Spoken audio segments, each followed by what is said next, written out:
Hey guys, tonight we're going on a journey that's a little stranger than your last trip to the barber. Not just any trip either. Tonight we're exploring a world where scissors and razors have been used for more than just split ends or new styles. Imagine a haircut so dreadful you might not survive the embarrassment, let alone the public spectacle. Picture this. It's not the sting of a blade or the slam of a cell door that ruins you, but the sharp that leaves you shorn, shamed, and completely exposed. Why were haircuts once considered a form of punishment? Snip. So, before you get comfortable, take a moment to like the video and subscribe, but only if you genuinely enjoy what I do here. Go ahead, post your location and local time down in the comments. I love seeing where and when people are listening from. Now, dim the lights, maybe turn on a fan for that soft background hum, and let's ease into tonight's journey together. You stretch out, letting your muscles relax as the story unfolds in your mind. Hair, the stuff you spend money to cut, colour, or even rescue with a frantic midnight hair mask, has a history that's a lot heavier than the bottle of extra strength conditioner in your shower. Tonight we go back to a time when losing your locks wasn't just a fashion faux pas. It was the ancient world's way of telling you, you messed up and everyone is going to know about it. The world has always cared about hair. It's your identity, your style, your silent introduction before you ever say a word. But in centuries past, your hair was more than a statement. It was a social document, a living signature of your rank, your gender, your tribe, or even your spiritual status. To cut it, especially against your will, was to erase who you were, publicly and often permanently. Picture ancient Greece.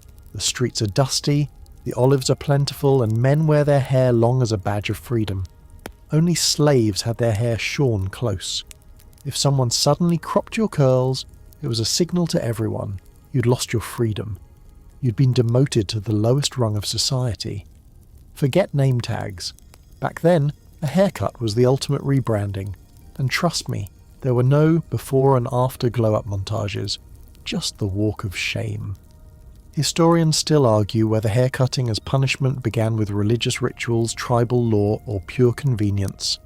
Some suggest it started with military strategy, making captured warriors easier to control and instantly recognizable.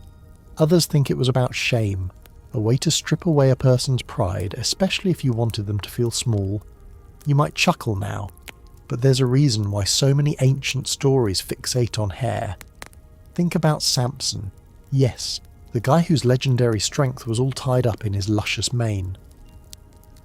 When Delilah snipped his locks, it wasn't just a bad breakup move, it was a total dismantling of his identity, power, and, let's be honest, his confidence. Talk about a hair-raising betrayal. Across the Mediterranean, ancient Romans took the concept to a whole new level. Soldiers with unkempt hair were seen as unruly, rebellious. Cropping wasn't just a matter of hygiene, it was a disciplinary tool. Prisons used it too. Imagine being marched out in front of a crowd, your head forcibly shaved to the scalp, the clippings left as evidence on the dusty stone. Every time someone glanced your way, they'd know your shame. It's like wearing a giant sign that says, "Ask me what I did wrong." And it wasn't just men. Women, especially in the Middle Ages, bore the brunt of punishment by haircut. Accused of adultery, immorality, sometimes just caught talking to the wrong person. Your sentence was a public shearing right there in the town square. The crowd watched, the scissors flashed, and every snip was another reminder that your body and your reputation weren't really yours to keep. Your hair became a cautionary tale, an instant lesson for every gossiping neighbour. Quirky historical fact. In parts of France and Germany, magistrates would go out of their way to make punishment haircuts extra hideous, uneven, patchy, with tufts left like a badly plucked chicken. And you thought your childhood bowl cut was bad. At least it wasn't court-ordered. What made these haircuts especially cruel was their staying power. Bruises faded, jail time ended, but hair grew back slow, giving everyone plenty of time to stare, whisper, and treat you as less than. In some cases, you couldn't cover your head until your hair had grown back, a rule designed to make sure everyone saw what you'd done. Even in the enlightened societies of Asia, hair was a marker of belonging. In dynastic China, the Manchu queue, half-shaved, half-braided, was enforced at the pain of death.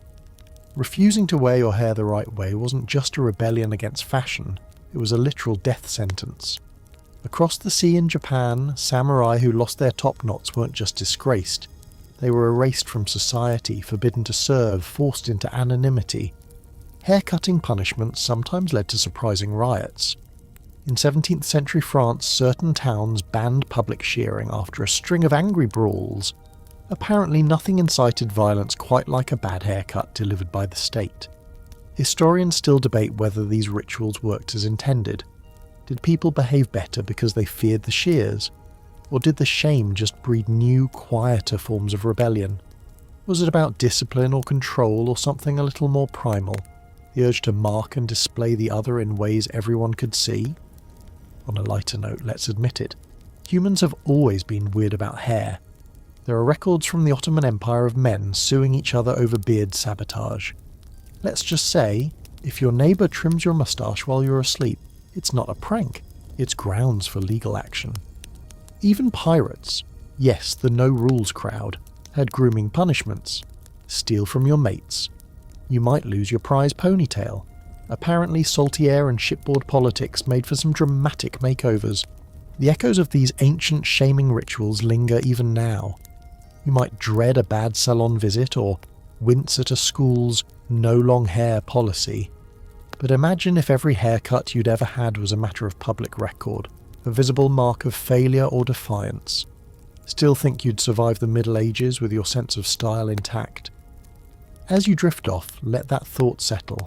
Hair grows back, sure, but the stories, the stares, and the slow return to normalcy can take much longer. You probably wouldn't survive medieval justice with your hair intact. Honestly, you'd be lucky to escape with your eyebrows. So tonight, as you curl up and listen, remember, sometimes the smallest things, like a snip of hair, carry the biggest stories. You walk into the temple, the air thick with incense and judgment. A priest's eyes scan your head. Not your face, not your soul, just your hair. Because here, in this world, hair is more than vanity. It is law, it is class, it is gender, faith and rebellion, all tangled into one strand. And if your style doesn't match your station, well, out come the ceremonial shears. In the ancient world, hair often served as a kind of social contract. It told everyone who you were before you even opened your mouth. And nowhere was this more obvious than in societies where long, luxurious locks were worn like badges of honour, symbols of masculinity, divinity, or defiance. Take the Samsons of old, quite literally.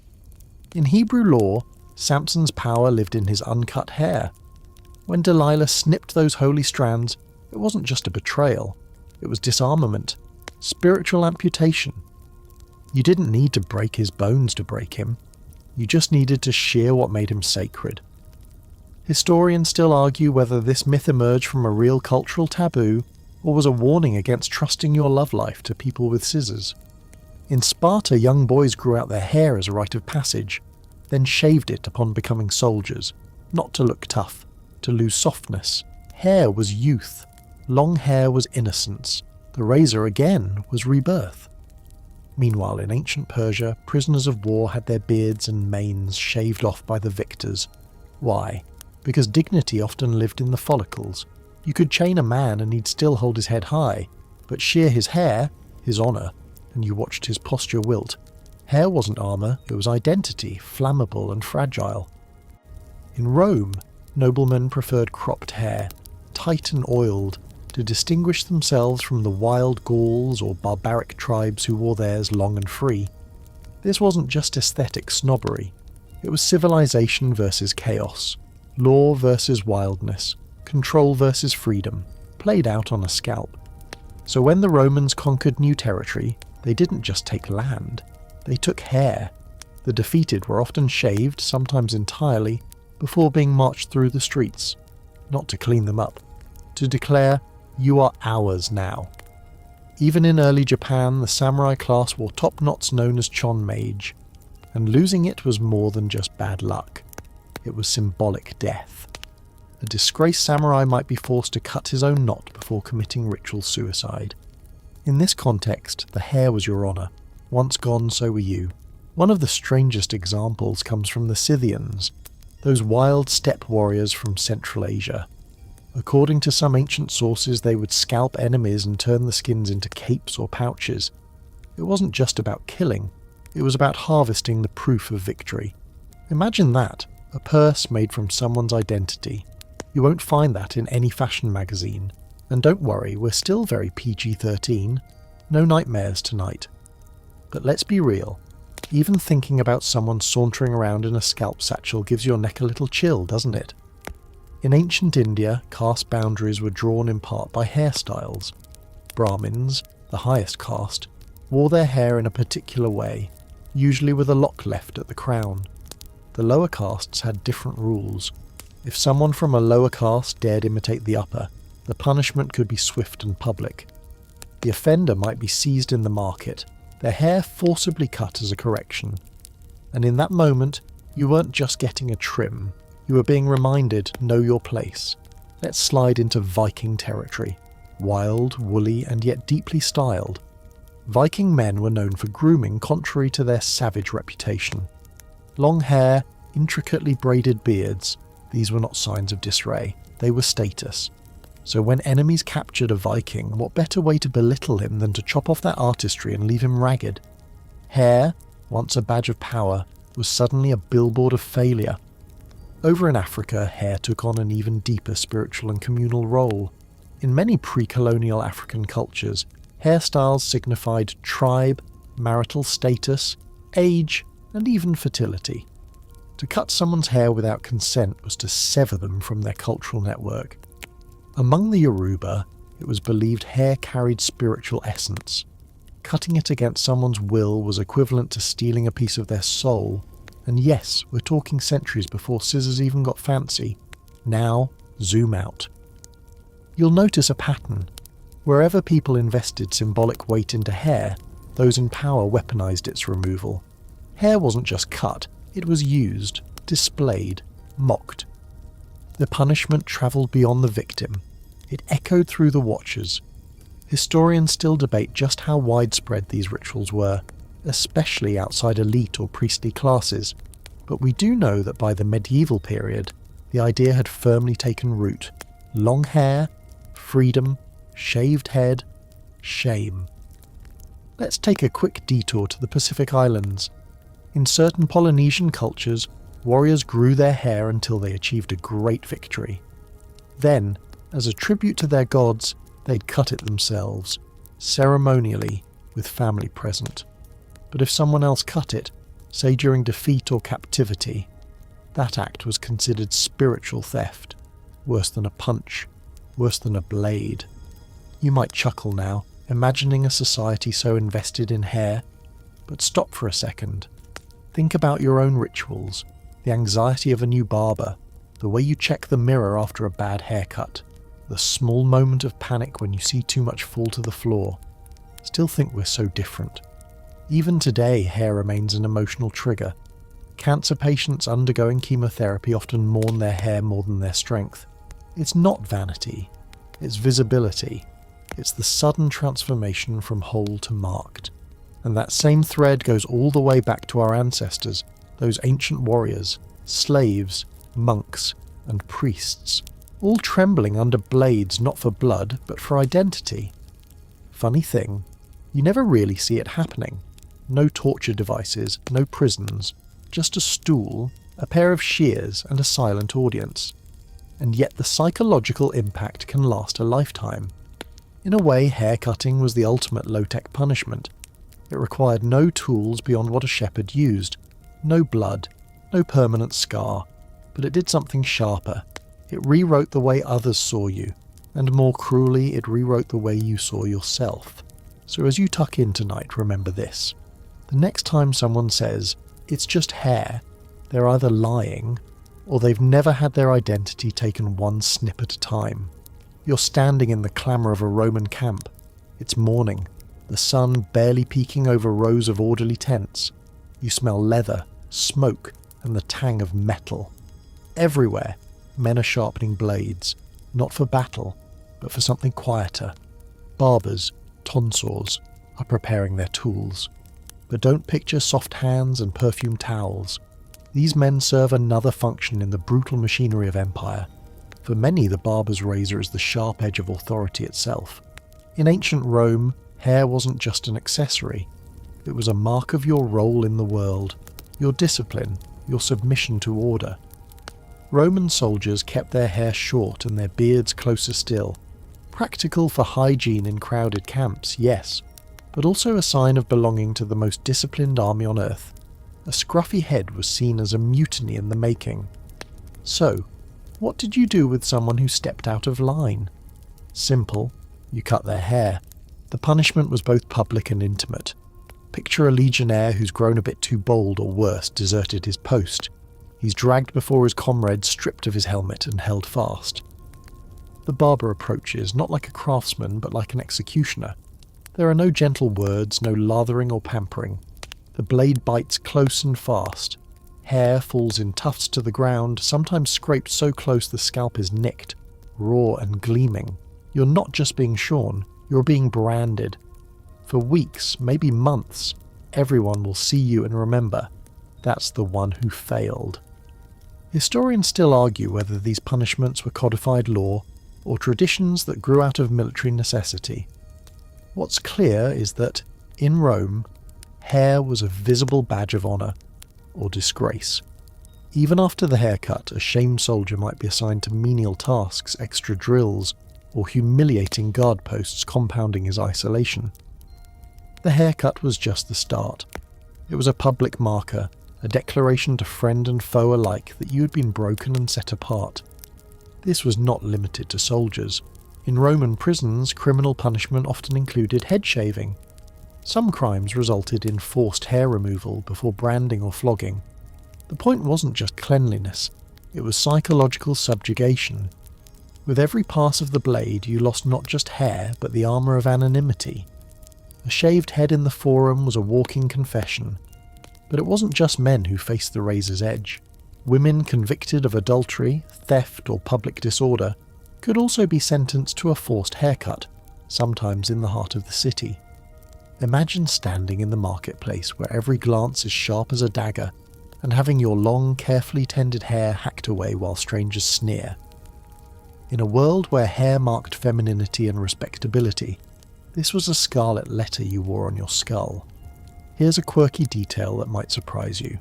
In some periods, barbers were considered so essential to discipline that they travelled with every Roman legion. Their tools were inspected alongside weapons and armour. You might forget your shield, but heaven help you if you forgot your razor. A hairy legion was an insult to the gods, and more importantly, an insult to the general. For prisoners, the ordeal was different, but just as loaded. Roman law often dictated that certain criminals should be publicly shorn before being led through the streets. It was part of the spectacle.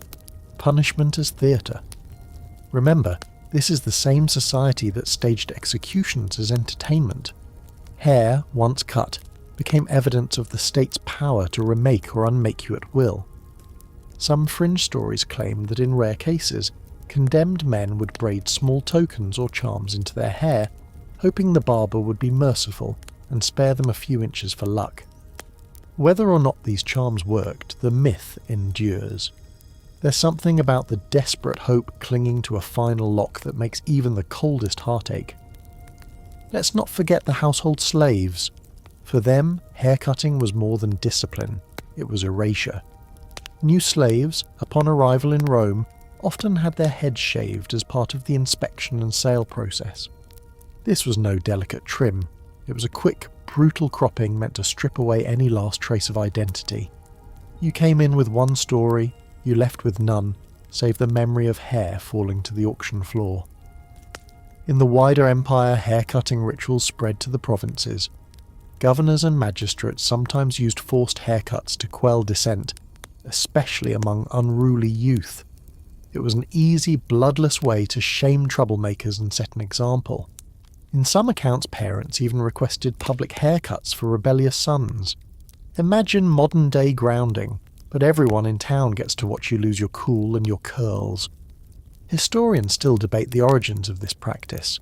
Some link it to earlier Greek traditions, while others see it as uniquely Roman, an expression of imperial efficiency. Either way, the symbolism was clear. The blade was the law, and your hair was the price of disobedience. Let's pause for a moment and picture the tools themselves. Roman razors weren't much like our modern clippers.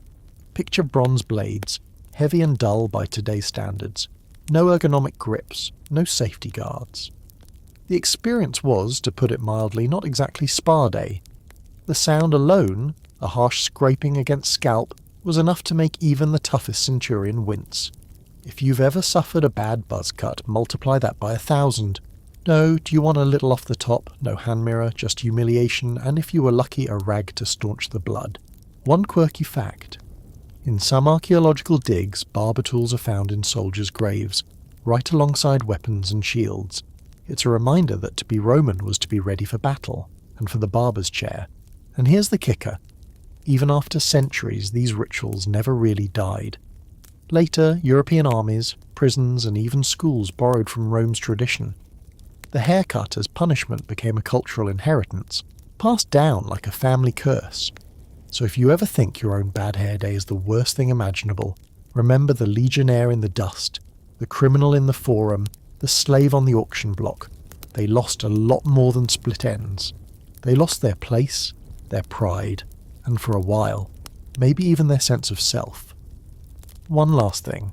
Historians still argue whether the razor was feared more than the whip, but for many the answer is simple. The whip hurt your body, the haircut haunted your soul.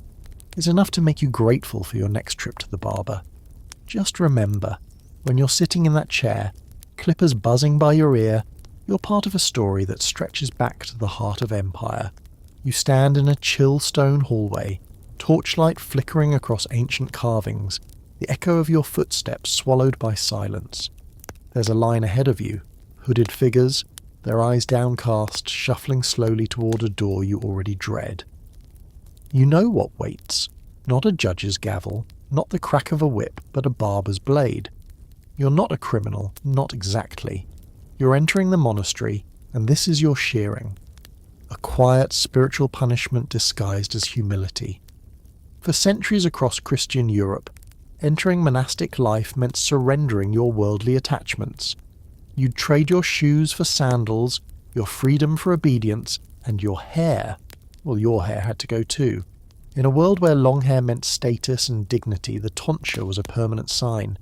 You belong to God now, not to yourself. You walk in with your identity. You leave with a bare, gleaming crown and a new name. But the haircut itself, that's something else entirely.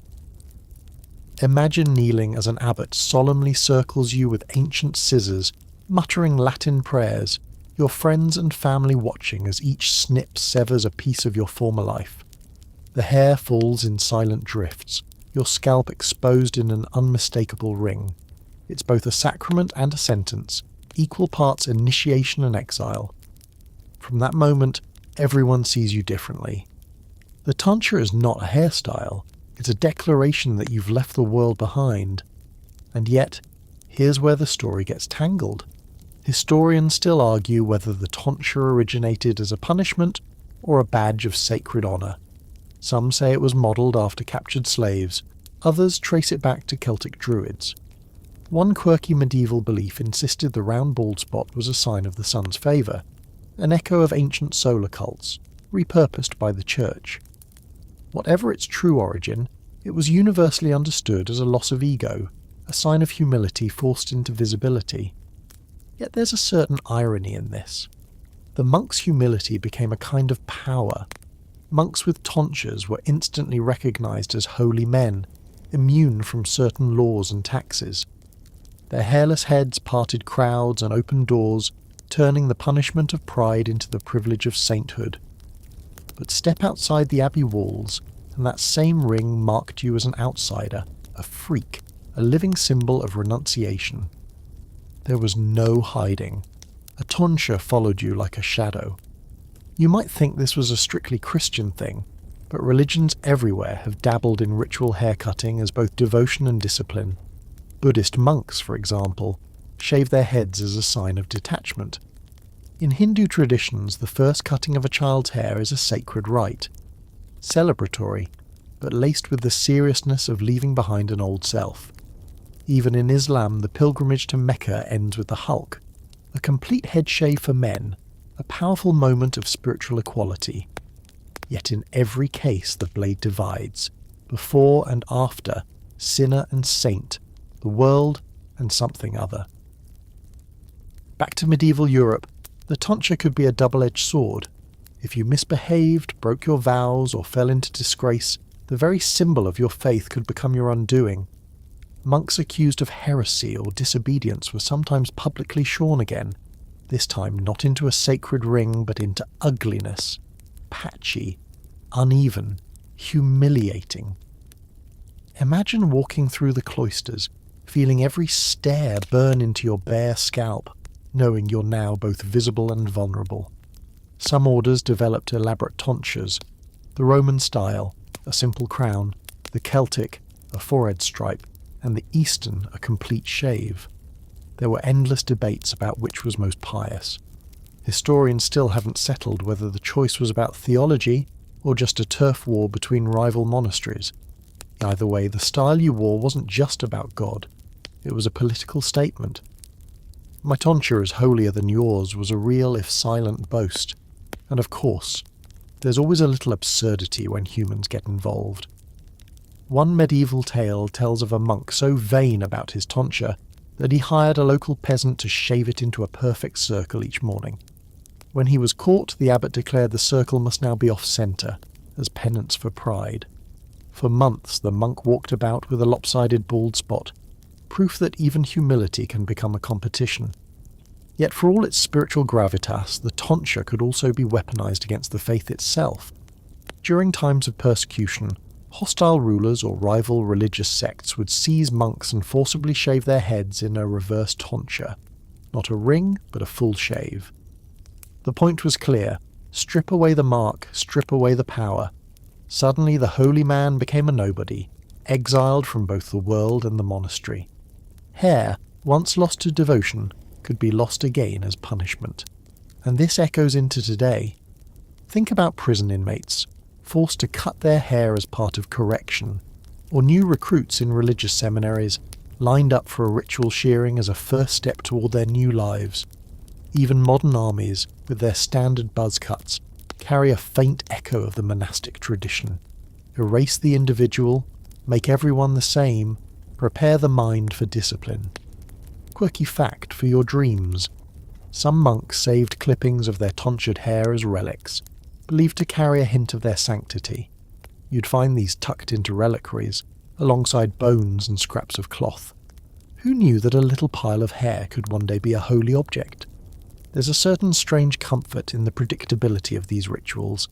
The snip of scissors, the soft fall of hair, the murmured prayers. It's an age-old lullaby, a pattern that promises transformation even as it enforces obedience. Still, not everyone found comfort in the ritual. More than a few ran away before the blade ever touched their head, unwilling to surrender the self that grew just beneath the skin. Historians still debate the long-term impact of these traditions. Did they truly humble, or just humiliate? Did they build communities, or breed quiet resentment? The debate lingers like the faint, itchy memory of a close shave. But for most who knelt in those draughty stone halls, the tonsure was the beginning of a new story. A visible, daily reminder that sometimes the sharpest punishments aren't the ones that draw blood, but the ones that draw a line between who you were and who you're expected to be. So the next time you hear a set of clippers whirring, or feel the gentle tickle of hair falling from your neck, remember, somewhere in your DNA an ancestor shivered, humbled or broken as the world changed with every snip. You press your hand to your head, feeling the bald patch where hair used to shelter warmth, pride, and the illusion of power. In the grand, golden halls of Byzantium, it is not exile you fear most, nor torture, nor the cold darkness of a forgotten cell. It is this, your scalp exposed, your identity razored away for all to see.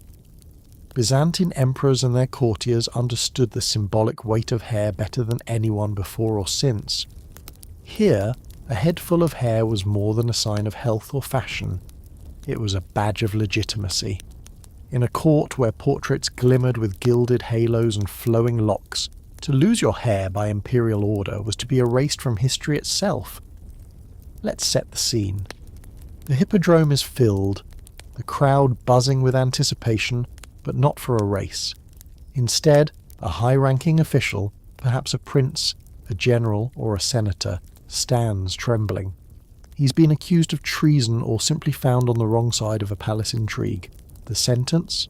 Not death, at least not in the way he imagined. Instead, imperial guards grab him, and in front of thousands, a barber cuts away his hair with quick, brutal strokes. Some accounts say heads were scraped so bare the scalp shone red and raw in the sunlight. The crowd roars, but this is no simple humiliation. In Byzantium, such a punishment is political surgery. Remember, in the Eastern Roman world, a man without hair, especially a noble, could never rule. The law was clear. Only the physically whole could ascend the throne. If you were forcibly shorn, your chances at political power disappeared as quickly as your curls. Exile might come next, but the real punishment had already happened, witnessed by every whispering tongue in Constantinople. Historians still argue whether this rule about hair and power was strictly enforced or used mainly as a convenient tool for ambitious rivals. Some chronicles describe plotters who, after being discovered, were not executed but marched through the city with gleaming heads and shame-bloated faces. Stripped of their locks, they could never again challenge the emperor. For every head that lost its hair, another nervous hand touched its own, measuring safety in inches. The Byzantine court, full of intrigue and paranoia, transformed the humble haircut into a weapon more permanent than steel. Forget poison, daggers, or the silent hand of the assassin. A razor in public could cut down dynasties without spilling a drop of noble blood. More than once, an emperor survived a coup attempt not by forgiving his rivals, but by ordering a barber. The blade flashed, the hair fell, and the would-be usurper was made unfit forever. It's not just a story of men either. Women close to the throne were sometimes punished by forced hair removal, especially if they were accused of sexual impropriety or conspiring in courtly plots.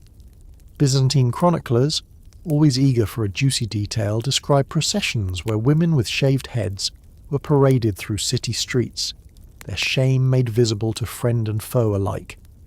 A quirky detail that survived the centuries. Certain monks and nuns were sometimes sent as punishment to remote monasteries, but not before having their heads shaved bald, sometimes doubly, removing even the monk's symbolic tonsure to leave nothing but shiny scalp. The message was clear. You have no place, not here nor anywhere.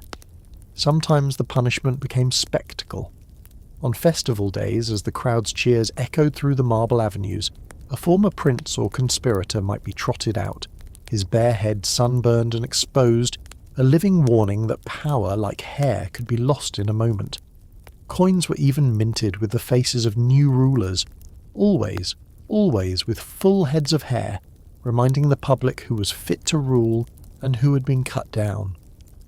Historians still debate whether these public shavings were purely punitive or mixed with ritual cleansing, a way to purify the city from dangerous ambitions. But the psychological impact is hard to deny. What's more frightening, exile to a distant province, or the knowledge that wherever you go you carry your disgrace on your scalp for months, sometimes years. In a world without hats or wigs for the disgraced, you wore your shame every day. Of course, humans will always find ways to resist. Some victims tried to hide their baldness under scraps of cloth, or, if wealthy enough, commissioned early, crude wigs from foreign traders. But these too became marks of disgrace. Everyone knew what they hid. Some, desperate to regain favour, wore herbs and oils on their heads, hoping for a miracle of regrowth before the next political wave. It almost never worked. One strange account tells of a deposed noble who painted his bald scalp with gold leaf, attempting to turn shame into a new kind of glory. It didn't work. Instead, he became a city joke, known for a head that glittered but could never command respect again. In Byzantium, image was everything, but even the cleverest disguise could not restore lost hair, or lost legitimacy. Today, it's easy to dismiss such fears as ancient vanity. But if you think about it, our world isn't so different. Imagine a modern leader appearing suddenly bald after years of a careful public image. The speculation, the gossip, the memes, our fascination with hair and what it means never really vanished. Byzantine punishments worked because they attacked something deeper than flesh. They altered how others saw you, and more cruelly, how you saw yourself. The next time you look in the mirror, running your fingers through your hair, consider how something so ordinary, so quietly growing, could once decide the fate of nations. So yes, in the end, the scariest thing about losing your hair in Byzantium wasn't the draft on your scalp. It was the emptiness of a future erased, not by steel, but by a barber's hand. The door creaks open, and you shuffle forward, the weight of every curious gaze pressing down. This is not a hidden moment, nor a quiet atonement. You are about to be judged, not only by magistrates in robes, but by neighbours and strangers whose faces flicker with something between excitement and dread. In early European towns, punishment was a public affair. The square was both courtroom and stage, and haircutting, the forced, brutal removal of hair, was as much about spectacle as about shame. You're here because you broke a law, or maybe just a rule that mattered to someone in power. Theft, adultery, gossip that went too far. Crimes range from the severe to the surprisingly petty. But the punishment often looked the same. Instead of a cell, you got a seat in the square, and instead of shackles, you got the shears. For a brief shivering eternity, your head was the focus of all eyes. Court records from the 15th and 16th century France and Germany overflow with stories like these. Accused thieves, prostitutes, beggars, even the occasional rebellious daughter, would be hauled into the open, their hair cut off in jagged handfuls. Sometimes it was all taken, sometimes just enough to ruin what was once beautiful or proud. The intent was clear. Make it so everyone could see what you did, or who you dared to be. There's a dark kind of theatre to these proceedings. Magistrates, stern and unmoved, would read out a list of offences. The crowd, always eager for entertainment, watched every snip, every flinch. Sometimes the victim was gagged to keep them silent. Sometimes they were forced to confess aloud as the hair fell. A friend might plead for mercy, a mother might weep, but the blade never paused. Hair fluttered to the ground, a soft, final punctuation to the sentence. Historians still argue about the origins of this ritual.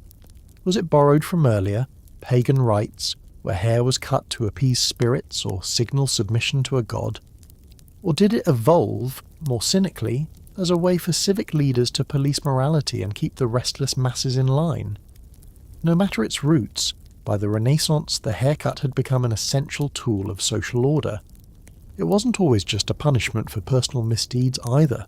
Whole groups could be shorn to mark political rebellion. After failed uprisings, city leaders might round up dissenters and shave their heads before exiling them, an unmistakable warning to the rest. See what happens to those who don't obey. The message stuck. And here's a quirky tidbit. In some Italian towns, the punishment included not just shaving, but dyeing the remaining hair a garish colour, bright yellow, green, even blue. Imagine walking home, scalp stinging, with what's left of your hair marking you as an outcast for weeks. It was the medieval version of a scarlet letter, only harder to hide. For women, the punishment was often even more devastating. In societies where a woman's hair was her glory, her virtue, and her reputation, public shearing was a sentence worse than a fine or a night in jail. Accused of adultery, blasphemy, or even just talking too loudly, a woman could find herself seated before the shears. Neighbours might cheer or sigh with relief. It meant they'd dodge the punishment, at least for now. The newly shorn woman would be left to navigate a world that judged her every glance, every uncovered patch of scalp. For months, she'd be reminded of her crime every time she passed a mirror or a group of gossiping townsfolk. Sometimes these public punishments ended with the criminal being led around the town square, forced to display their new look. Children might point, old women might spit. The victim learned quickly, hair, once taken, could not be hidden. For many, the shame outlasted any jail sentence. Of course, this spectacle was meant to do more than just humiliate one person. It was a warning, a lesson in flesh and follicle. The city fathers believed that if you saw your neighbour shorn for stealing bread or whispering seditious words, you'd think twice before crossing the same line. The haircut was supposed to cleanse the community and act as much about public reassurance as it was about personal punishment. Historians still debate how effective this really was. Did people truly behave better out of fear of the shears? Or did these rituals simply breed deeper resentment and new ways to rebel? Some accounts suggest a grim sort of solidarity developed among the shorn, secret societies, coded headscarves, even the occasional collective revenge on the barbers themselves. In rare cases, those who'd lost their hair found small ways to reclaim their dignity. There are stories of men and women wearing elaborate hats, creative scarves, or even wigs made from animal fur.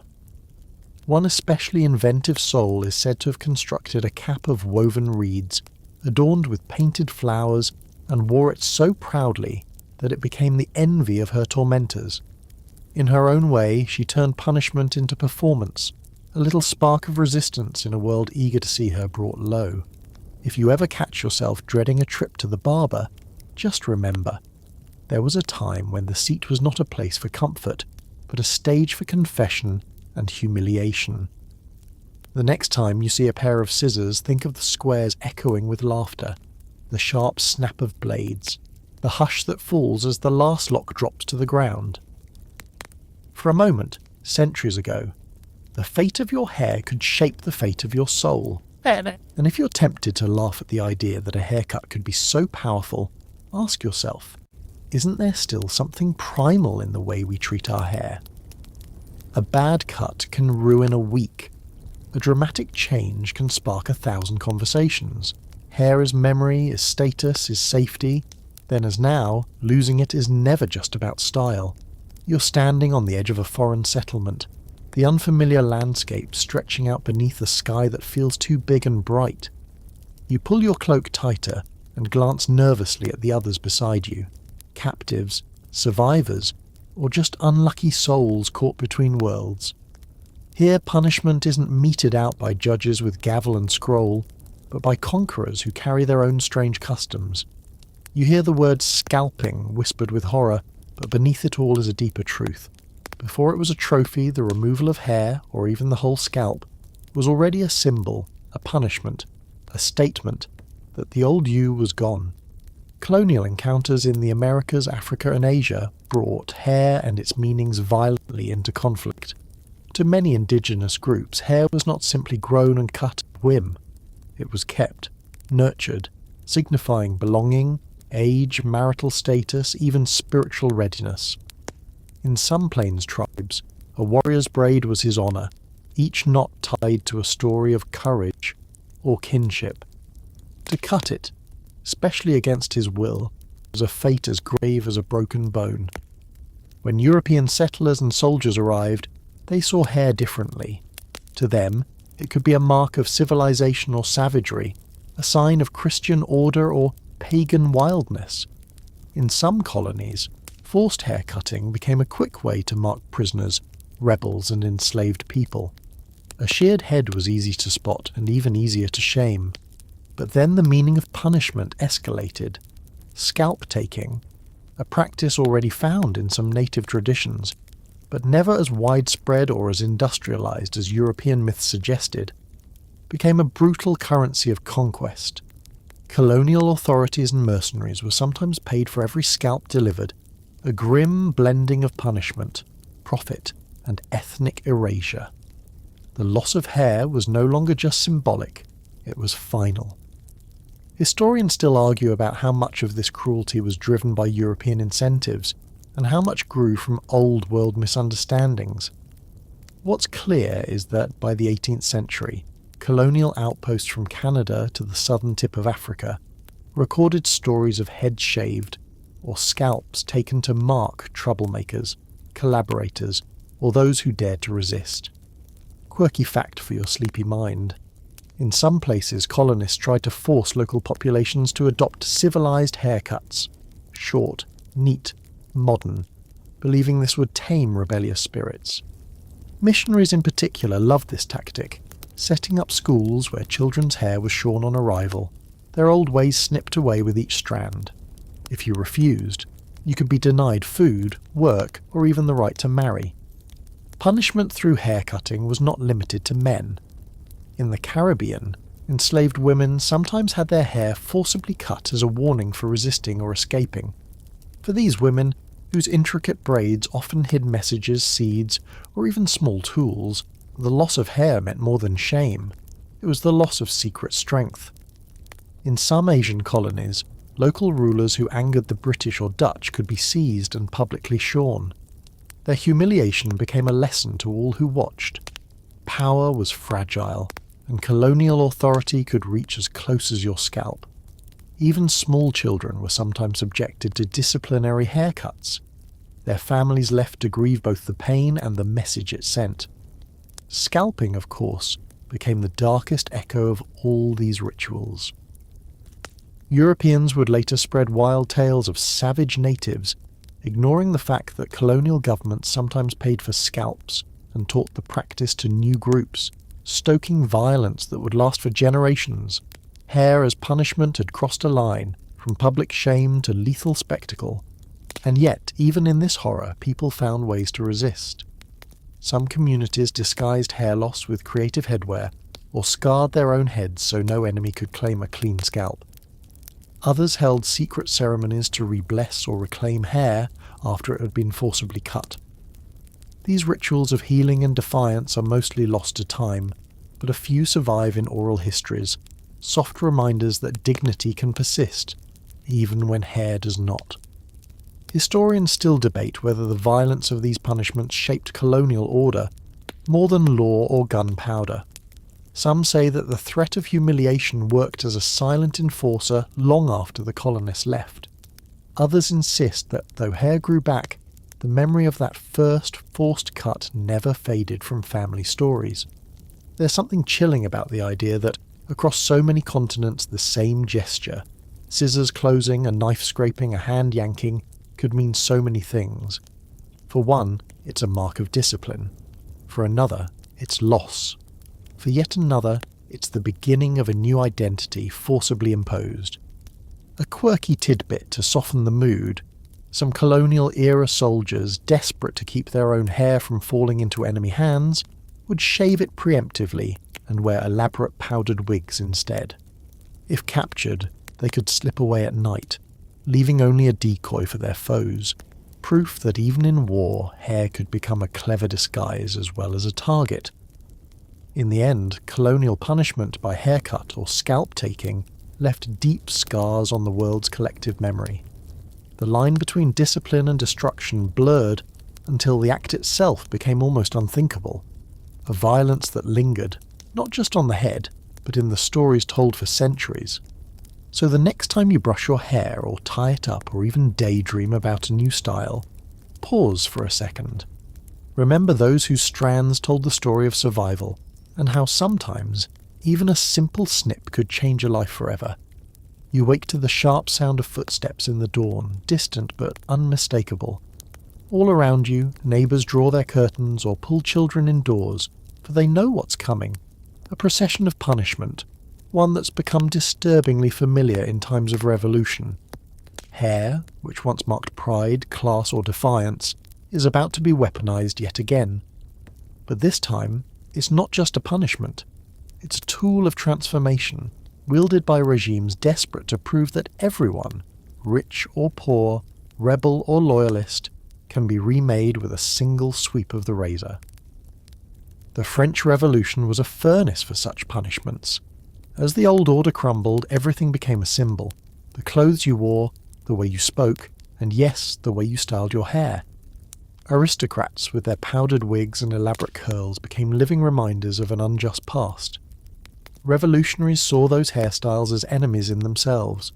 Some nobles, desperate to blend in, hacked their hair short overnight, while others were seized in the street and forcibly shorn as a public warning.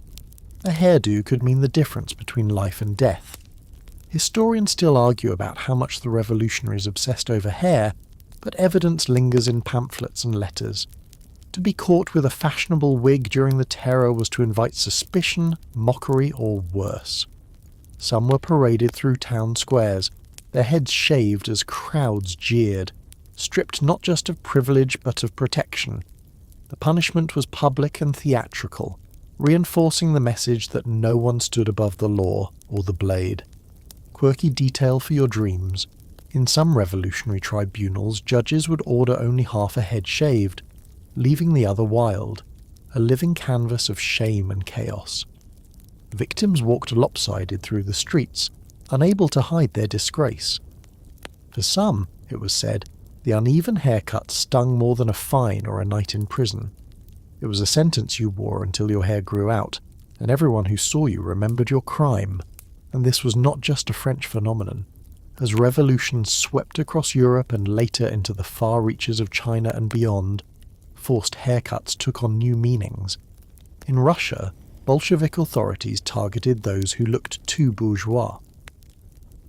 In Mao's China, the Cultural Revolution demanded uniformity.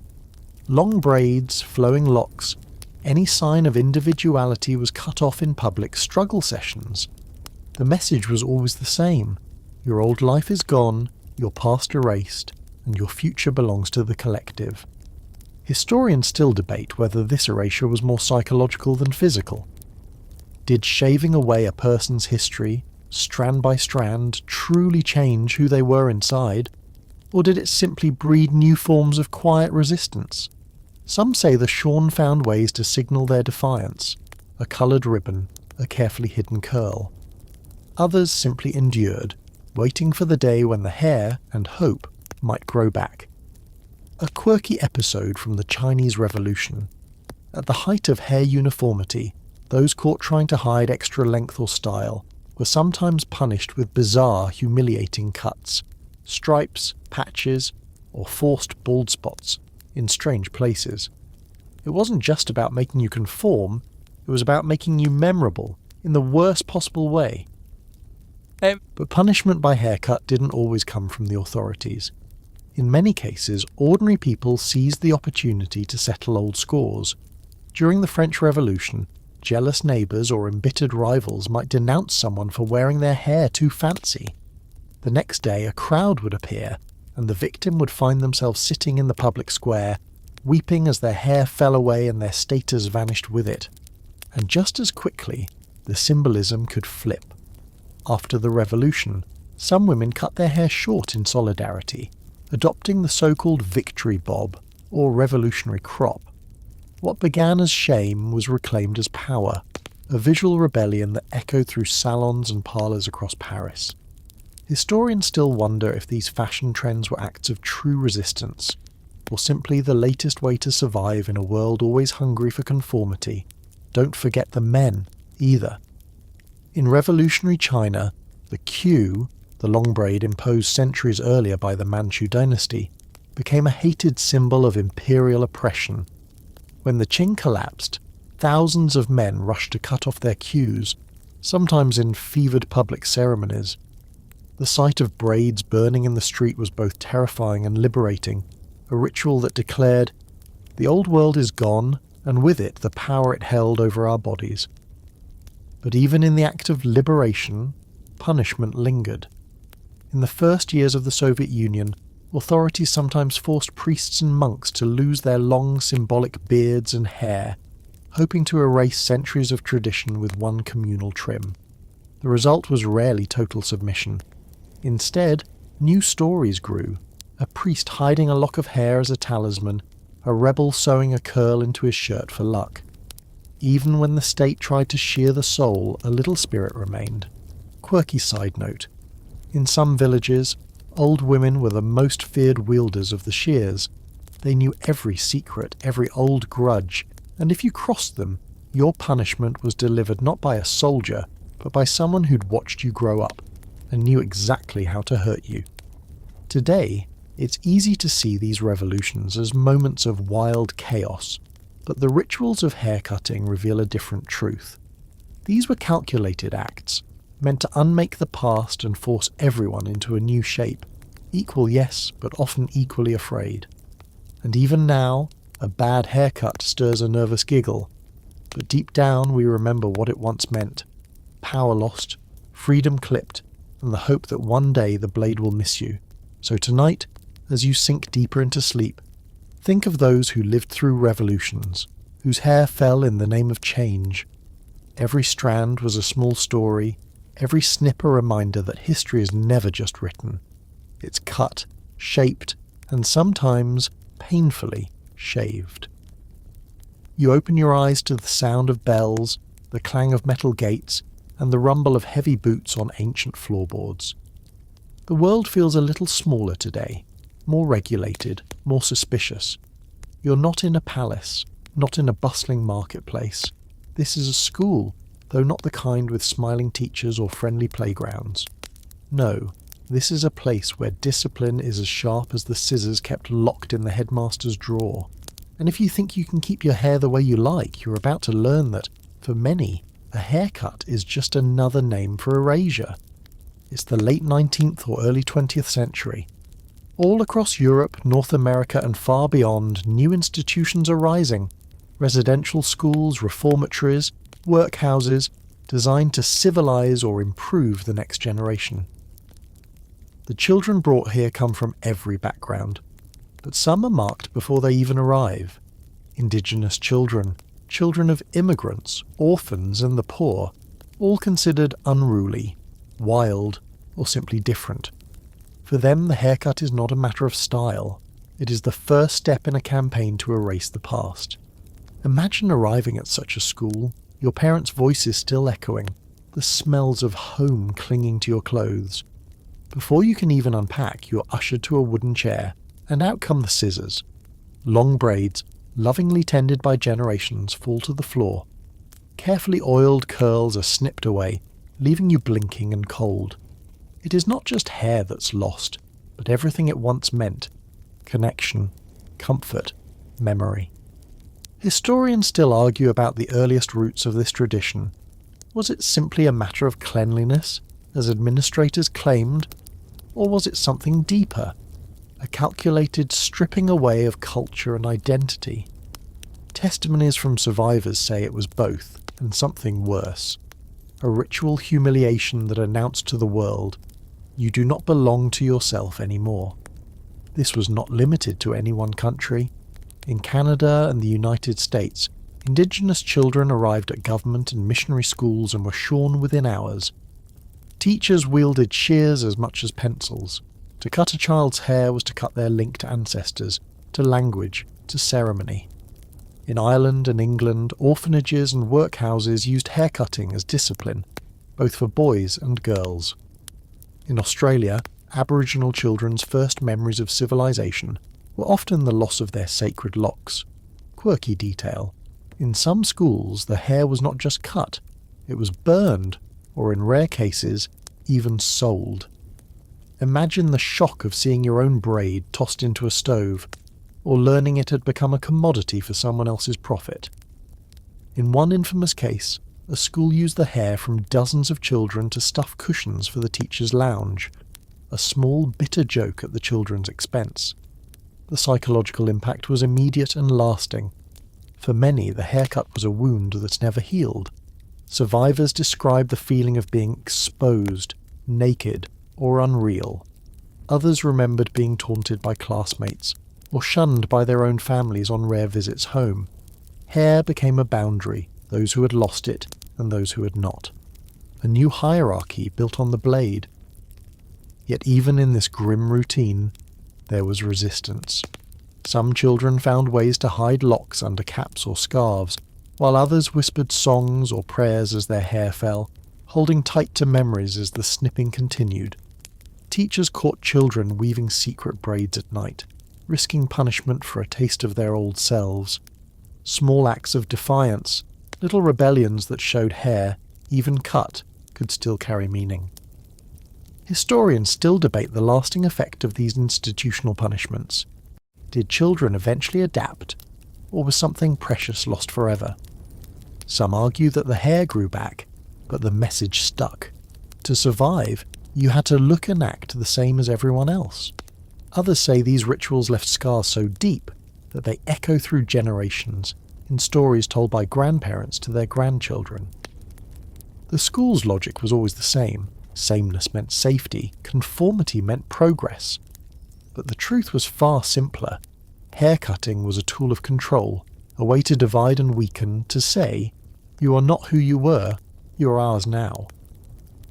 For some children, the loss of hair became the spark for escape. Tales linger of brave souls who fled into the night, risking cold and hunger to find their way home. The first thing they did, if they made it, was let their hair grow wild again, a silent rebellion, a reclaiming of what was taken. Quirky aside, in some places children would sneak into kitchens at night and use grease or butter to slick down the new stubble, hoping to make it look longer, more familiar. A tiny comfort, a secret act of hope. It's easy to overlook how powerful a simple haircut can be. Most of us take it for granted, an inconvenience, a fashion choice, a routine chore. But for those children, every snip was a lesson in power. Every lock lost was a memory cut short. And though decades have passed, the legacy endures. Survivors tell their stories at gatherings and truth commissions. Descendants grow their hair long in tribute, or keep old family photos, braids intact, as sacred relics. The haircut meant to erase, instead became a rallying cry. We are still here. We remember. So as you close your eyes tonight, running a hand through your own hair, consider the children who sat trembling in those chairs, and the quiet courage it took to grow something back, inch by inch, against a world that told them they should not. The heavy door swings shut behind you with a thud, muffling the world outside. A hush settles, broken only by the faint rustle of silk, the tap of a cane, the dry cough of a nervous gentleman. You're not in a dungeon or a school or a revolutionary square. This time you're gliding through the grand candlelit corridors of 18th century high society, where wigs, powder, and pomade reign. Here, a haircut, especially a forced one, carries a new kind of threat. Not physical pain, but utter social annihilation. In this gilded world, your appearance is everything. Status is measured not just by birth or money, but by how much effort and artistry you can pile on your head. Wigs are towering, elaborate, and sometimes absurd. A powdered cascade of curls festooned with ribbons, jewels, even tiny ships or bird cages if you're bold. For men and women alike, hair and wigs are statements of rank, taste, loyalty, and identity. Losing your hair here isn't just awkward, it's catastrophic. Yet even in this environment, haircutting emerges as a form of punishment, humiliation, and sometimes even political weaponry. Let's begin with the courts of France and England, where the line between fashion and disgrace is razor thin. If you cross the wrong noble, fall out of royal favour, or become embroiled in a scandal, you might not lose your head to the guillotine, but you might lose your wig, your hair, and your standing. Imagine the moment. You're summoned by the bailiff, perhaps for gambling debts, seditious gossip, or some perceived slight against the king. In front of a small, carefully selected audience, the wig is stripped from your head, exposing your closely cropped or uneven real hair beneath. Sometimes, to make sure the disgrace is absolute, the barber's shears come out, hacking what remains of your own hair to a ragged childish stubble. Historians still argue whether this ritual, called de-wigging, was an official sentence or simply a custom enforced by court insiders. But for the victim, it felt every bit as serious as a criminal conviction. In some cases, the punishment was extended. Not only were you forbidden to wear a wig for months, but your name was stricken from guest lists, your invitations rescinded, your standing erased as thoroughly as your curls. For women, especially those of the aristocracy, the threat cut even deeper. Hair was a symbol of femininity, fertility, and virtue. To have it cut publicly was a shame so sharp it sometimes led to exile or even madness. There are stories of noblewomen who refused to leave their rooms for months after a punishment haircut, ashamed to face the world bareheaded. A woman's worth was supposed to shine in her hair. The sudden loss of it left her not just shamed, but invisible. A quirky tidbit for tonight. During the height of the French court's extravagance, some ladies would secretly pad their wigs with cages of wire and horsehair, just in case someone tried to yank it off in a fit of rivalry or revenge. Losing your wig in public was considered so shameful that ladies-in-waiting were trained in emergency re-wigging, a sort of rapid rescue operation with pins, powder and practised hands. The same anxieties reached across the Channel to England, where the court of George III became famous for its strict dress codes and obsession with hair. Political enemies sometimes weaponized haircutting as a kind of social assassination. Pamphlets ridiculed those who suffered public croppings, and satirical artists drew cartoons of bald or de-wigged nobles as figures of mockery and pity. For those who lived by their reputation, a bad cut, or worse, a forced one, was a disaster. Historians still debate how much the obsession with wigs and hair was a product of vanity, and how much it was rooted in fear of exposure. For those at court, the two were impossible to untangle. Hair was armour, but it was also a target. Let's not forget the macaronis, those flamboyant English dandies whose wigs, waistcoats and high-heeled shoes became the butt of endless jokes. In London's back alleys and taverns, getting caught with the wrong accent or the wrong opinions could get you forcibly cropped by gangs of rivals. Sometimes these attacks were about class, sometimes about politics, but always the meaning was clear. Without your hair, you were nothing. Quirky side note. In Paris, a scandalised noble once tried to bribe a famous barber to glue his wig in place before a particularly contentious ball. The barber, ever the craftsman, refused, saying, "If it is to come off, it should come off like your honour, quickly and for all to see." Needless to say, the nobleman didn't dance that night. Meanwhile, wigs themselves could also be a weapon. In court, to remove your own wig in protest, called throwing down the peruke, was a form of defiance, a risky move that might win applause or get you permanently banned from society's upper crust. Some historians argue this tradition even inspired political protests in later centuries, where losing your hair became a sign that you stood against oppression. Whether voluntary or not, the symbolism lingered. The real punishment, however, was social and psychological. You could not hide.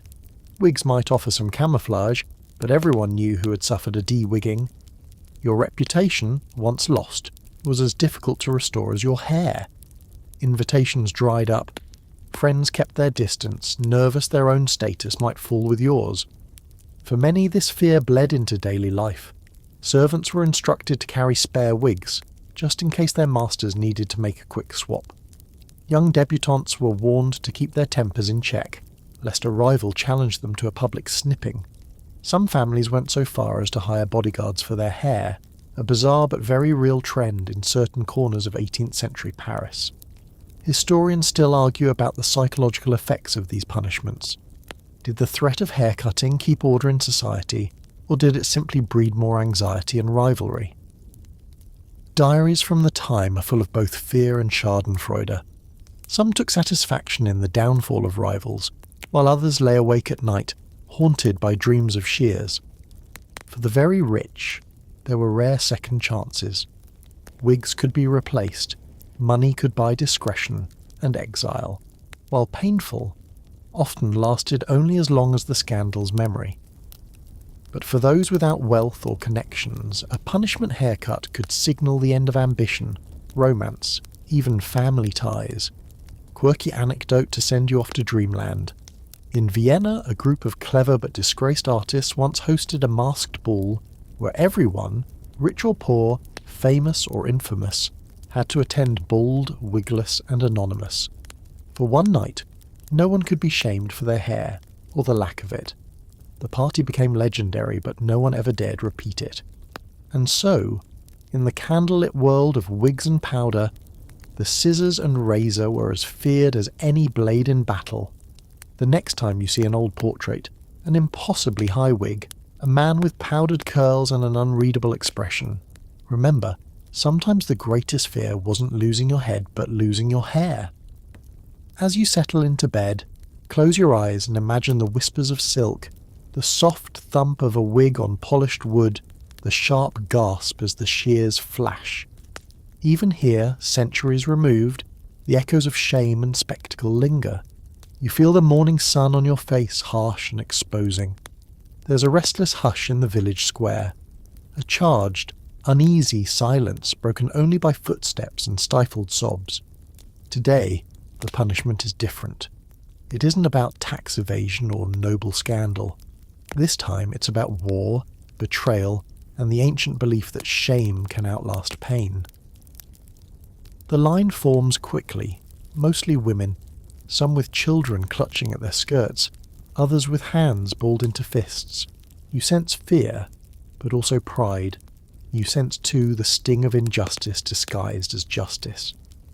Across 20th century Europe, as the dust settled after both world wars, a new kind of public haircutting punishment appeared, one meant to punish women accused of collaborating with enemy soldiers, especially occupying forces. The scene played out from France to the Netherlands, from Norway to the Balkans. Crowds gathered as suspected collaborators were rounded up, their hair cut off in front of neighbours and cameras, their humiliation made permanent in photographs and newsreels. Imagine it. You're dragged to the centre of the town you grew up in. The crowd is wild. Not the dignified spectators of an old court, but your neighbours, your former friends, and sometimes bitter rivals. The accusations are shouted, whispered, or sometimes just assumed. A soldier hands the barber's shears to the mayor, or to a resistance fighter, or, sometimes most cruelly, to a neighbour who never liked you. Your long hair, a point of pride or simple comfort, is hacked away, often with no care for pain or dignity. Sometimes it's just the hair. Other times brows, lashes, and even clothes are torn. The crowd jeers, spits, throws things. Historians still argue whether these women were truly collaborators or just victims of post-war hysteria and revenge. Some had relationships with enemy soldiers, sometimes out of love, sometimes out of desperation or survival. Others were accused for far less. A smile in the street, a loaf of bread accepted, a rumour started. In the chaos of war's end, the line between guilt and scapegoating blurred until it vanished. For many of these women, the haircutting wasn't just a sentence, it was a life rewritten. In towns where everyone knew your story, being shorn bald was a permanent brand. You couldn't hide it. Hats and scarves were often forbidden for weeks or months. For some, this meant exile. For others, it meant living every day as a warning to others. Don't cross the wrong line. A quirky, haunting detail. In some towns, after the public shearing, women were paraded through the streets on carts or forced to scrub public squares. Occasionally, their children were marked too, haircut short, names shouted, the punishment seeping across generations. In a few rare instances, towns later held ceremonies to welcome back the shorn women, but for most, the shame never fully faded. Historians still debate what these rituals accomplished. Did they heal communities torn apart by war, or simply shift the violence onto new, vulnerable targets? Diaries from the era are divided. Some people wrote that the ritual felt necessary, a way to assert control and restore honour. Others, decades later, spoke only of regret, of a communal madness that solved nothing and left deep scars. And yet, amid the cruelty, there were also flashes of resistance and dignity. Some women faced the scissors with stoic silence, refusing to cry. Others turned the moment into defiance, staring down their accusers or singing as the hair fell. In Paris, a group of shorn women marched together to a photographer's studio, demanding to be photographed on their own terms. They made their bald heads a badge of survival, daring the world to look away. Quirky note: in the aftermath, a small fashion trend briefly emerged. Women, out of sympathy or protest, cut their hair extremely short, mimicking the punished look in solidarity. In salons across Paris and Milan, stylists found themselves fielding odd requests from clients wanting the freedom crop.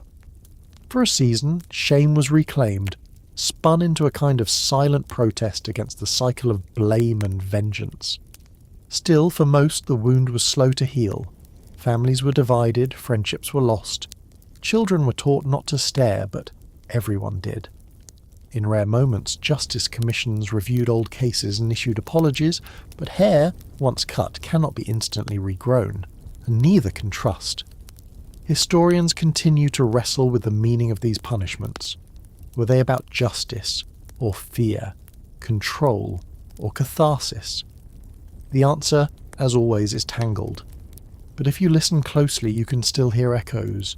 The nervous hush in a quiet town, the snip of scissors in a crowded square, the stories passed down from grandmother to granddaughter about the day everything changed with a single cut. As you drift towards sleep tonight, remember those whose heads were bowed not in guilt, but in survival, who walked, bald and unbroken, through streets that chose shame as a cure for pain.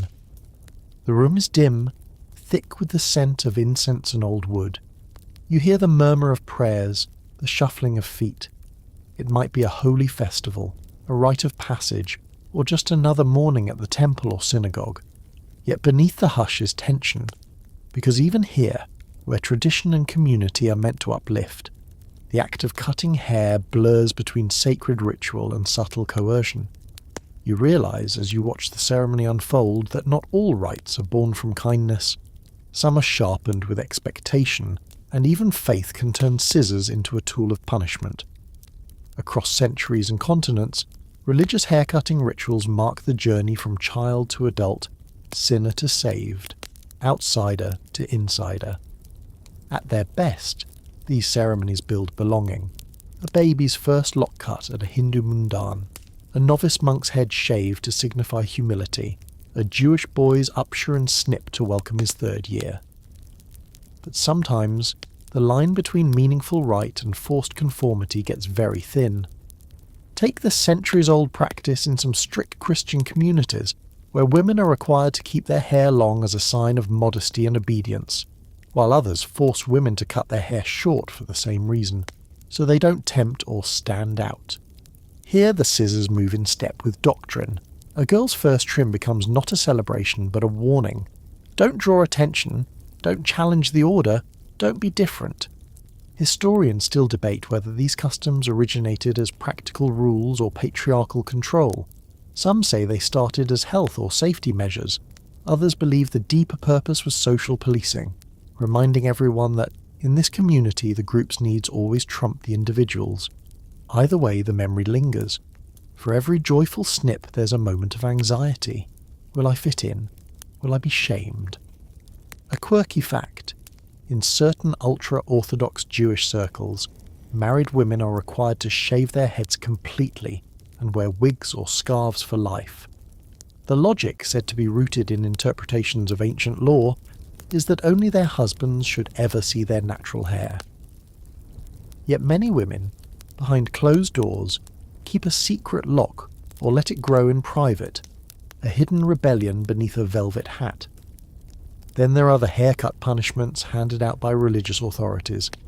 In some Islamic madrasas, students caught misbehaving might be forcibly shorn as a lesson in humility. In conservative Hindu temples, devotees sometimes offer their hair as penance for sin, but some are coerced, children especially, not fully understanding what's being taken or why. The blade in these moments becomes a test of faith and obedience.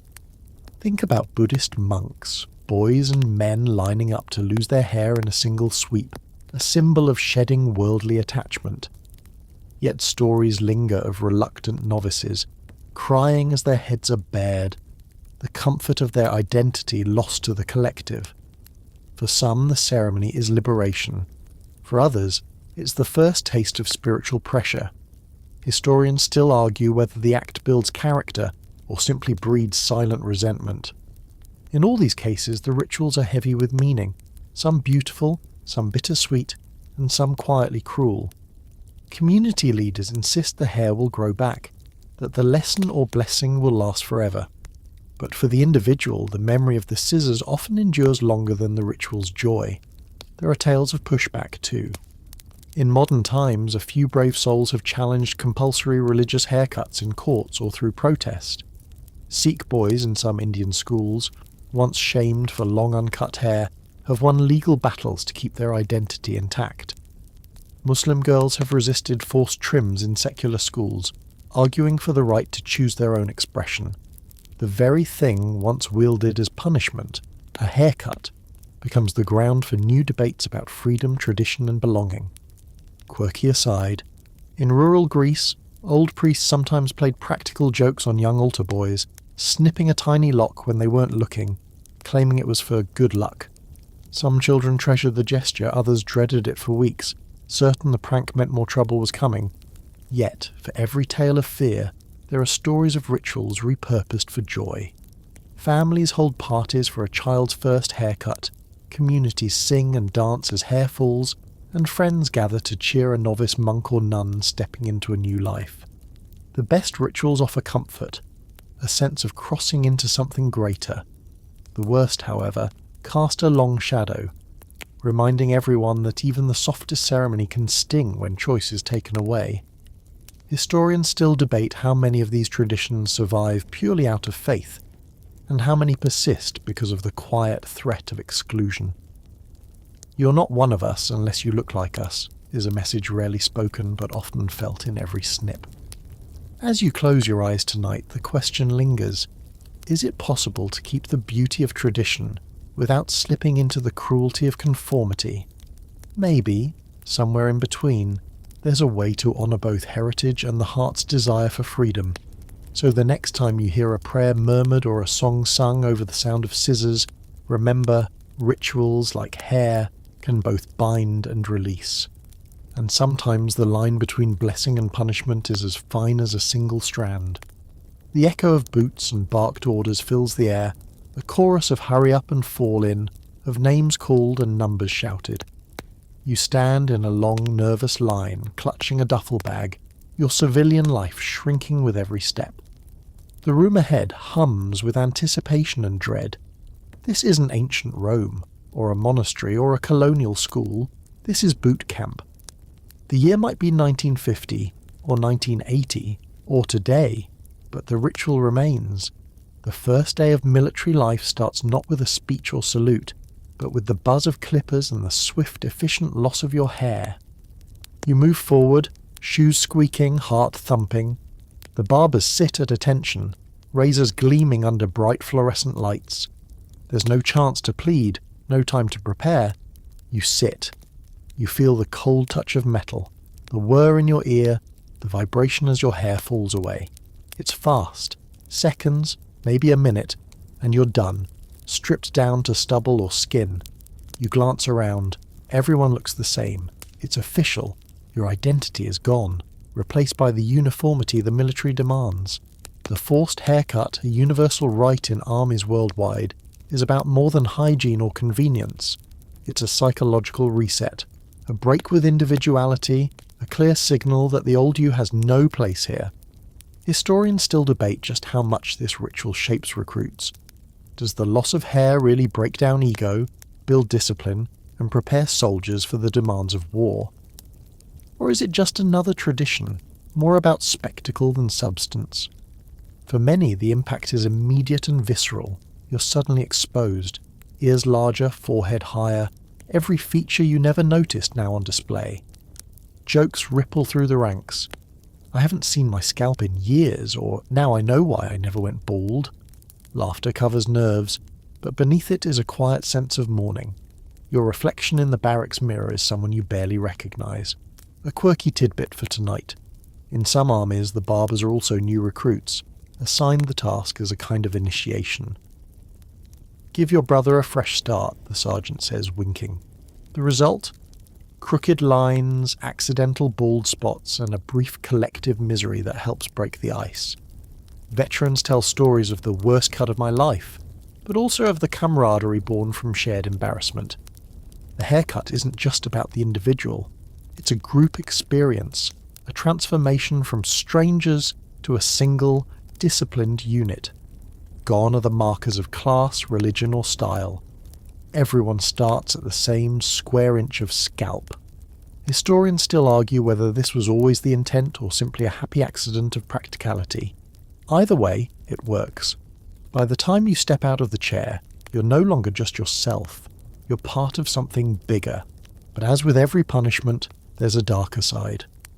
For recruits who wear their hair as a sign of faith or culture, Sikhs, Rastafarians, Orthodox Jews, the mandatory buzz cut becomes more than an inconvenience. It's a violation, a forced surrender of belief at the altar of conformity. Legal challenges have arisen, demanding accommodations for religious hair. Some armies have made exceptions, others still insist on the universal rule. The debate rages on, with no easy answers. Quirky side story. In the 1960s, during the height of the counterculture, US military barbers reportedly encountered long-haired hippie recruits for the first time. The piles of hair grew so large that barbers began competing, weighing each day's harvest. Some claimed a single cut yielded enough hair for a wig, while others joked about sending it to charity. For the recruits, it was the final goodbye to the world they'd left behind. The punishment extends beyond the moment. Letters home describe the shock. "Mum, you won't recognise me," or "Dad, remember when you said the army would make a man out of me? They started by making me bald." Families sometimes don't know whether to laugh or cry when the first photo arrives. Son, daughter, sibling, all transformed, all newly vulnerable. For some, the experience is liberating. No more fussing with style, no more worrying about appearance. For others, it's a small but painful loss, a reminder that here you don't get to choose. The rules are the rules, and even the smallest rebellion, like trying to hide a lock or style a stray tuft, is quickly snipped away. Historians still debate whether military haircutting is a genuine tool of discipline or an outdated relic. Psychologists point to studies on group identity, noting that uniform appearance builds cohesion and trust. Critics argue that true discipline comes from within, not from the barber's chair. The evidence is mixed, but the ritual endures, as much a part of military folklore as boots and bugles. Quirky tradition. In some regiments, a recruit's first haircut is followed by a hair funeral, a mock ceremony where the lost locks are saluted or even buried, complete with a moment of silence. It's part joke, part catharsis, a way for young soldiers to say goodbye to the past and greet whatever comes next. And after all, hair grows back. In weeks or months, the scalp softens, the stubble thickens, the individuality returns, at least a little. But for those first days, as you learn to march, salute and follow orders, the absence of hair is a constant reminder. You're not here for yourself. You're here to serve. So as you close your eyes and picture the endless line of recruits, the low drone of clippers, the laughter, groans and quiet tears, remember, for centuries the haircut has marked not just punishment, but transformation. From citizen to soldier, child to adult, outcast to insider. In that moment, you lose something, but you gain something too. The chance to become part of a story bigger than yourself. The clang of iron doors echoes behind you, a sound that swallows hope and drowns out the world you knew. You shuffle forward, your shoes scraping against the linoleum as fluorescent lights glare overhead. The guard calls your name and gestures to the battered metal chair beside the barber station. Welcome to the prison barber shop, a place where haircutting is less about hygiene and more about control, compliance, and a subtle humiliation you'll carry for as long as you're inside.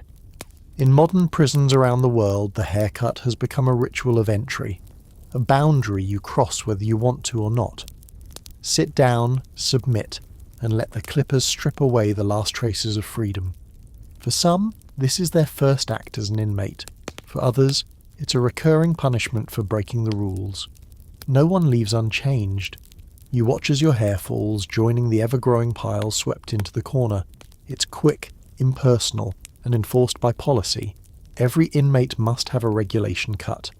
The reason, the officials say, is hygiene. Short hair is easier to keep clean, harder to hide contraband, and reduces the spread of lice or disease. But ask any inmate and you'll hear another side, a story about power, discipline, and the loss of self. Historians still argue whether this tradition grew from genuine concern or from a long history of using hair to mark and shame. There are records from early penitentiaries, stretching back to the 19th century, showing that head shaving was imposed not only for sanitation, but also as part of reforming the soul. The logic was simple. Humility is easier to enforce when pride has been shaved away. For women, the experience is often worse. Female prisoners, especially in older institutions, faced the humiliation of having their long hair hacked short or shaved completely. For many, the loss wasn't just about vanity.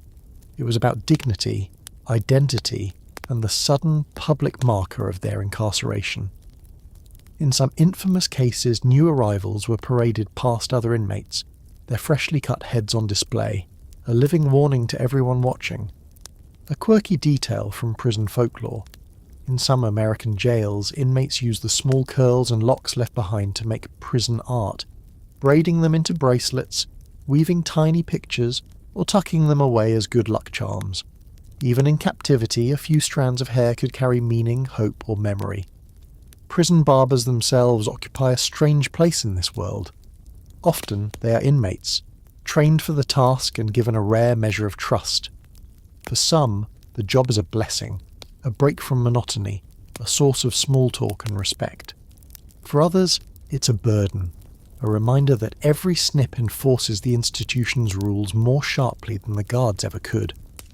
The punishment of haircutting is sometimes used as discipline for infractions, fighting, contraband, or refusing to follow orders. Refuse the clippers, and you might lose privileges, be sent to solitary, or face rougher enforcement. There are stories, sometimes true, sometimes exaggerated, of guards taking special pleasure in these forced cuts, using dull blades, leaving patches and nicks as a silent reminder of who's in charge. Historians still debate whether these rules truly improve order or just breed resentment. Some wardens claim that regular haircuts reduce gang visibility, removing the long hair or styles that signal affiliation. Others insist it's just tradition, the way it's always been done. The inmates know better. The haircut is another shackle, an erasure of self before the world can forget you. One particularly quirky story. In a few prisons there's a ritual among lifers. On the anniversary of their sentence they gather in the barbershop, each taking a turn with the clippers, sharing memories, regrets, and sometimes laughter. In these moments, the haircut transforms from a punishment into a strange kind of camaraderie, a way to mark time and reclaim a sliver of control. But for most, the loss of hair is just one more reminder of everything taken away. Inmates may wear hats or bandanas to hide their shorn heads, find solace in the company of others who look the same, or simply wait for the day when hair and freedom can return together.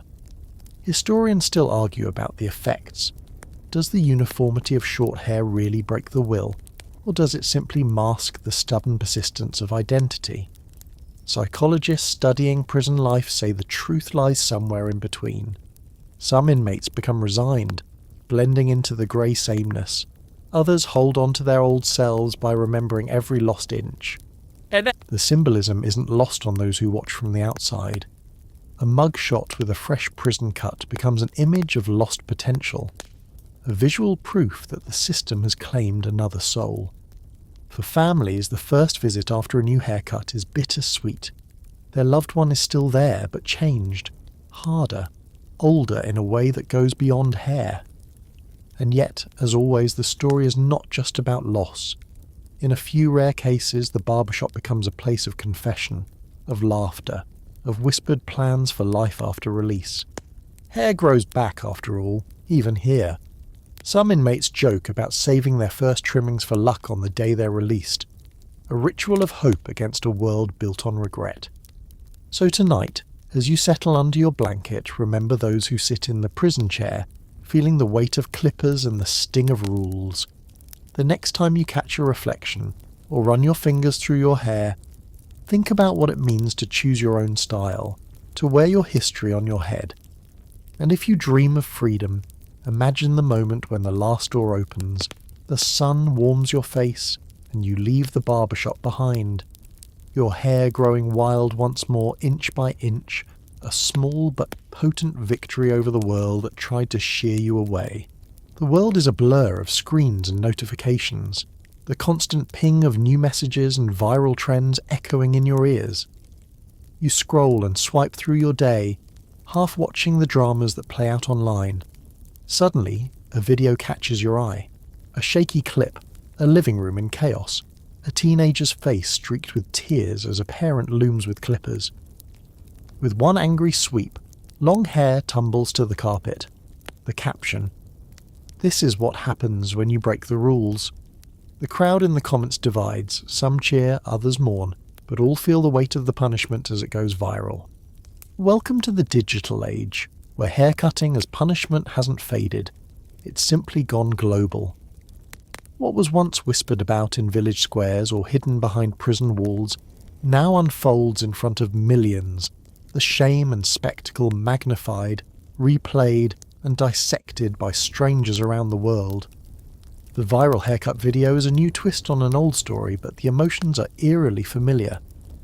The reasons for these forced cuts are as varied as ever.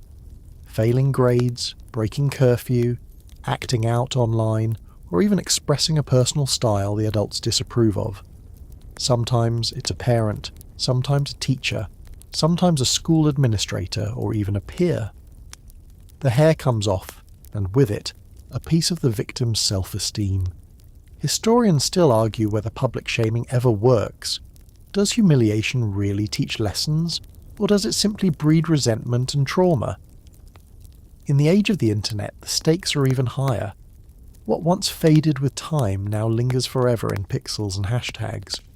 For every viral post, there's a young person whose pain is replayed with every share, every like or cruel comment. A quirky detail for your modern dreams. Sometimes the roles reverse. Videos circulate of teens or classmates turning the tables, posting their own dramatic cuts in acts of solidarity, rebellion, or protest. In some cases, supporters online raise money for victims or create campaigns with hashtags like #HairIsNotShame and #LetThemGrow, turning the punishment into a rallying cry for autonomy. But not every story ends with empowerment.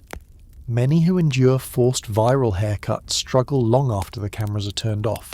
They may face bullying at school, estrangement at home, or struggle with anxiety about their appearance and privacy. Teachers and psychologists warn that public haircutting can have effects that last far beyond the regrowth of hair. Historians still debate what it says about our society that haircut punishment has made a comeback on such a grand stage. Are we simply repeating old cycles, dressing up ancient rituals in digital clothes? Or is this a sign that we haven't learned the lessons of the past, that shame, once made public, grows too heavy for any one person to carry alone? There's a new twist too. Institutions, schools, companies, even sports teams sometimes use haircutting as an example. A player shows up late to practice, out come the shears in front of the team. A school enforces dress code rules by chopping off offending styles at the office door, sometimes with parents watching. The message is the same as it's always been: conform or lose what sets you apart. Quirky aside, in one famous recent case, a barber-turned-YouTuber offered free restorative haircuts to teens shorn by angry parents, live streaming the makeovers and turning each episode into a small act of healing. Viewers cheered as new styles replaced the harsh lines of punishment, and the victims left with heads held high. Even so, the scars, emotional if not physical, remained just out of sight. You might wonder why, with all our progress, the forced haircut still holds such power. Maybe it's because hair is so public, so personal, so impossible to hide. Maybe it's because, In an age obsessed with appearance, the loss of control over our own image feels like the ultimate betrayal. Or maybe, just maybe, we've never stopped believing that shame is contagious, and that by watching someone else's humiliation, we protect ourselves. Historians still debate if these rituals ever truly lose their sting. The digital age amplifies every snip and sob, making memory permanent and shame inescapable. For every person who turns the moment into strength, there are dozens more who flinch when they see clippers, who remember the night their story became content for strangers to judge. So tonight, as you let your own hair down, remember those whose hardest moments are played out for the world to see. Every snip, every share, every comment is a reminder. The punishment may change, but the pain is always real. As you drift off, consider this. Hair grows back, but the stories, especially in a world that never forgets, take much longer to heal. You run your fingers through your hair, feeling every strand, every memory woven there. The world outside is quieter now. No crowds jeering, no judges waiting, no viral cameras poised to catch your lowest moment. But the history lingers, tangled in your thoughts like the aftermath of a bad cut. It's hard to shake the sense that hair is more than just a part of you. It's a canvas, a shield, sometimes even a burden. And when it's taken, especially by force, something deeper is lost, something that doesn't always grow back as easily. Throughout history, from ancient tribes to modern city blocks, the meanings attached to hair have shifted and twisted. One thing remains constant: its power to signal who you are, or who others want you to be. A forced haircut can mean punishment, humility, discipline, shame, or transformation. Sometimes all at once. And while hair itself is soft and grows in silence, the act of cutting it can echo for years, shaping lives and communities in ways you might never expect. Consider how every era has its stories: the shorn heads of defeated soldiers in Rome, the tonsured monks who sacrificed identity for faith, the bald scalps of political prisoners in Byzantium, the public spectacle of criminals humiliated in the village square. Each snip of the shears was a message sent not just to the victim, but to everyone watching. You are not in control. Your body is not entirely your own. Even in times of supposed progress, hair remains a battleground. The forced trims of indigenous children in distant boarding schools, the viral shaming of teenagers online, the buzzing clippers in military camps or prison cells. These rituals of control have adapted, but the pain is the same. Hair, after all, is both ordinary and extraordinary. It grows without asking, but it's marked by everything you experience. It becomes a timeline, a testament, a quiet rebellion against every moment you were told to conform. Historians still argue whether the world will ever outgrow the urge to police hair. Will we finally see it as a part of each person's story, or will we keep reaching for the scissors whenever someone dares to be different? The debate rages on, fueled by new stories, new victims, and new calls for freedom. Perhaps the meaning of hair, its loss, its regrowth, its endless cycle, mirrors our own longing for autonomy, for dignity, for the simple right to decide who we are. A quirky thought for your night. In some places, a lock of hair is still given as a gift of love or remembrance, a tiny thread of meaning saved from all the rituals and punishments. In the end, it's not about hair at all, but about how we choose to treat each other, how we remember that every person's story, every snip and strand matters. So tonight, as you sink deeper into rest, let your mind drift away from punishment and pain. Picture instead the quiet resilience of hair, always growing back, always reaching for the sun. Let it remind you, what's taken from us can sometimes return, changed but strong, and even the sharpest blade cannot cut away hope. The lights grow dimmer now, the distant noise of the world softening into a peaceful hush. Your head is heavy on the pillow, and your breath grows slower, steadier, like the gentle rhythm of rain on a quiet street. The story of haircuts as punishment fades into the background, replaced by a sense of comfort and calm. a feeling that you're safe here, free from judgment or shame. Imagine your hair untouched, growing slowly with every passing day. Feel the soothing weight of each strand, the warmth it brings, the small comfort of something familiar and yours alone. In the deep quiet, every sound is softer. The hum of a fan, the soft creak of floorboards, the distant whisper of wind outside your window. The sharpness of memory dulls, leaving only the peace of the present moment.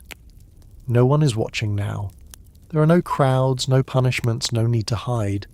There is only rest, a deep, gentle surrender to sleep. If your mind drifts to the stories you've heard, let them slip away, like loose hair carried off on a summer breeze. You are whole, just as you are, and nothing taken can touch the person you have become. Feel your body grow lighter, your thoughts quieter, as you let go of the day's worries. With every breath, you sink deeper, surrounded by softness, peace, and the gentle promise that tomorrow will be kinder. The world will wait. For now, there is only you, safe in the dark, held by dreams. Good night and sweet dreams.